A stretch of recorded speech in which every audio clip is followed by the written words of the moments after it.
la uzima, maana siku ya mwisho utapokea taji la uzima.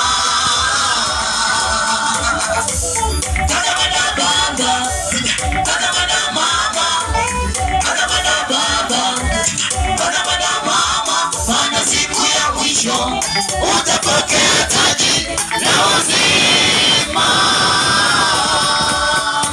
maana siku ya mwisho utapokea taji la uzima. Tazama na baba, tazama na mama, tazama na baba, tazama na mama, maana siku ya mwisho utapokea taji la uzima.